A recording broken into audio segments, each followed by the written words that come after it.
specific recruits, but can you give us a general comment about the message that y'all have out there and how it's been received around the area and beyond?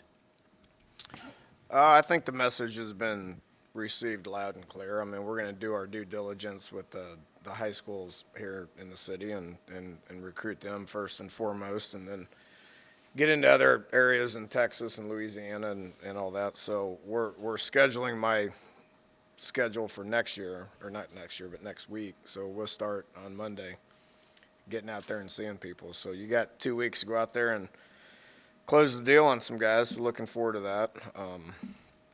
It's not an exact science. So, whether it's high school guys that we feel good about or junior college guys or transfers, I mean, we're gonna fill those spots with the best guys that we can possibly fill them with. And we have to make decisions on who those guys are, because there's a lot of people that want to come be a part of what we're building right now.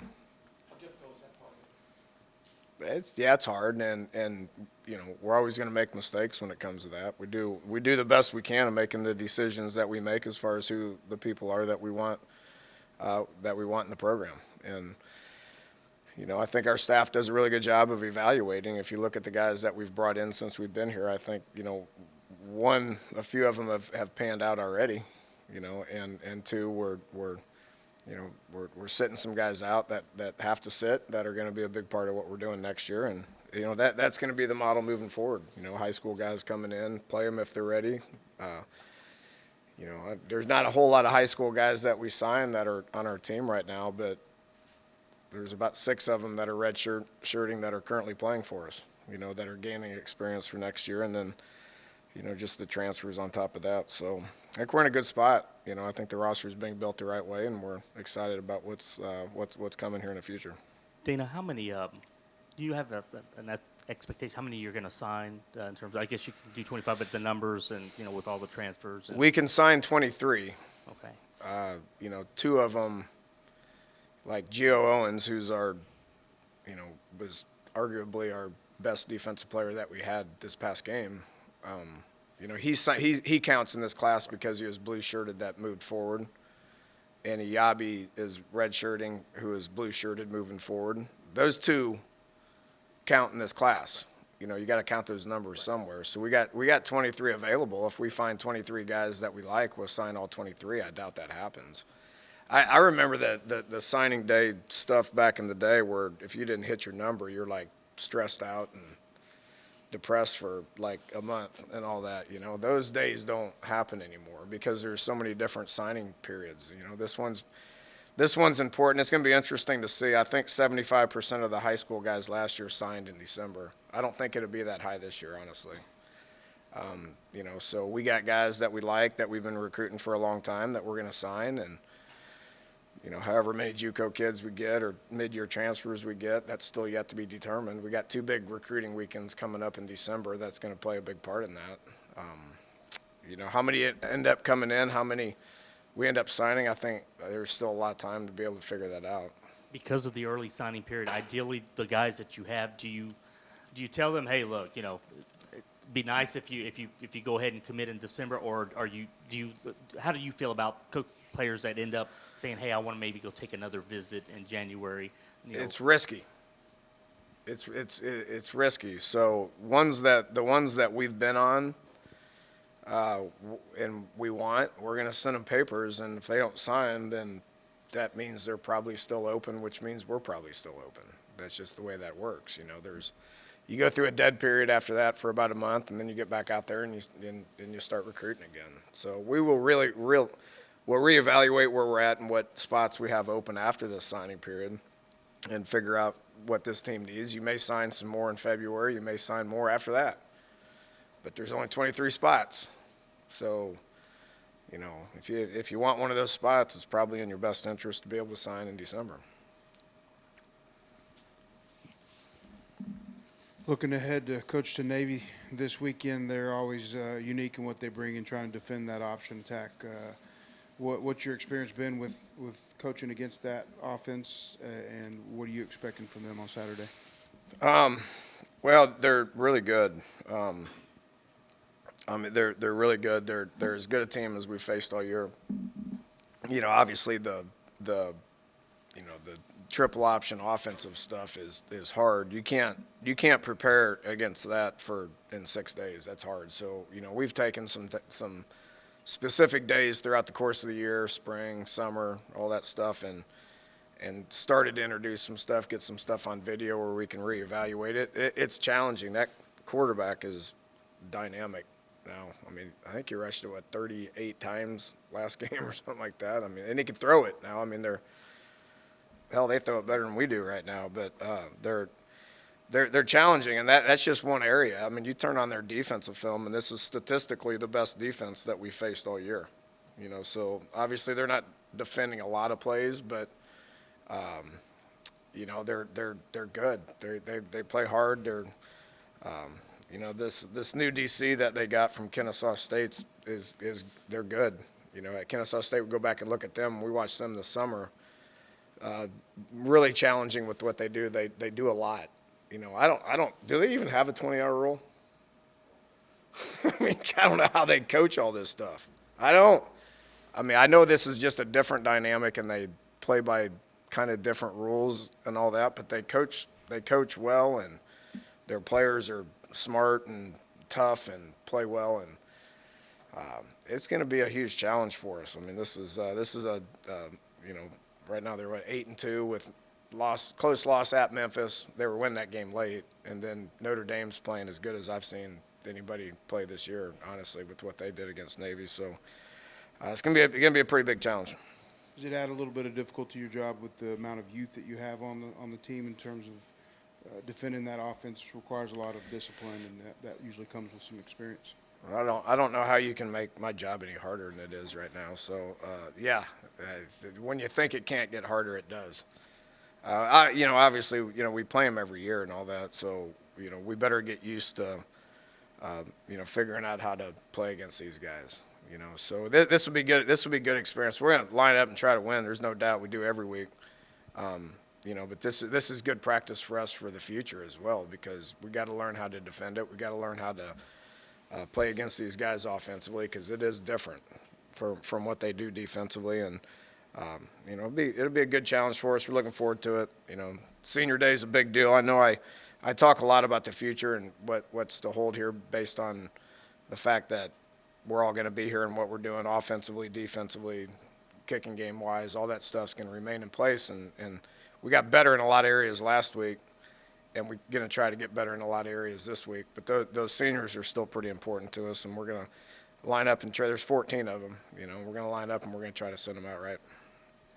Dana, with it being the last game, if you have an injured guy, are you pretty much at this point, do you tell them, it's not worth it in terms of not, health and for Josh Jones, for instance, or do you just wait and see how the week goes, and if he can go, he can go? But is there an advantage to, letting a guy go out and play the last game, or just kind of shut it down for the rest of the season? I think if they're ready to play, they're going to play. I mean, you only get so many opportunities to play, so if you're ready to play, you play. You take a guy like Patrick Carr, who's been out for, 5-6 weeks. He was our best back early, and, he's had 2 different injuries throughout the course of the year, and, he could have shut things down pretty easily, and he came back and he played last week, So I just think it's a matter of health. I think we take that each and every week, and if they're good to go, they go. I mean, if those guys can play, they're going to play. I don't want to ever put anybody out there that's not ready to go. I mean, and most of the time that's not even my call, So, Josh has had a really good year, and I appreciate everything he's done. He's got better. If you look at what he did game 1 compared to what he did game 9 or whatever that was, the guy got better each and every week, and he's got a bright future. So we're aware of that, but I think he'd be the first one to tell you if he's able to go, he's going to want to go out there and he's going to want to fight with his team. He just hasn't been able to do that the last couple of weeks.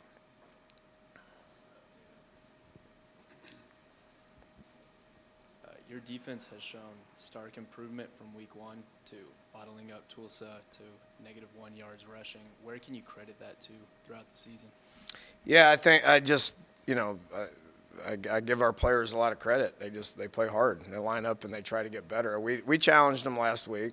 Memphis is a really good team, and we didn't meet that challenge not just defensively, but offensively, and left some stuff out there in the kicking game as well. But they got challenged and they improved. I think we had like 3 missed tackles in that game, which the previous week we had like 28 or 31 missed tackles. So, our coaches, Joe Cawthorn and Doug Belk are doing a heck of a job, and all the coaches are, and they're coaching them hard, and our guys responded. We got a lot of youth, and we got a lot of inexperience, and we don't have a whole lot of depth, and those guys they keep playing, they keep fighting, and obviously was a big reason why we won that game. Created some turnovers, and and then the negative 1 yard rushing was the best since 98 or something like that. So we pressured the quarterback, we got to him, we didn't get off blocks against Memphis. We were just stuck on him and couldn't get off of him, and got off blocks and played hard and made tackles. Probably would have had 2 or 3 more sacks if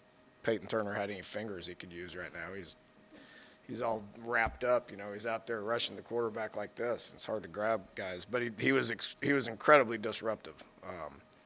So everything starts up front, and was disruptive in their run game, but disruptive in their pass game. Got 3 or 4 sacks, 5 sacks, or whatever it was, which helps with that rushing yardage as well.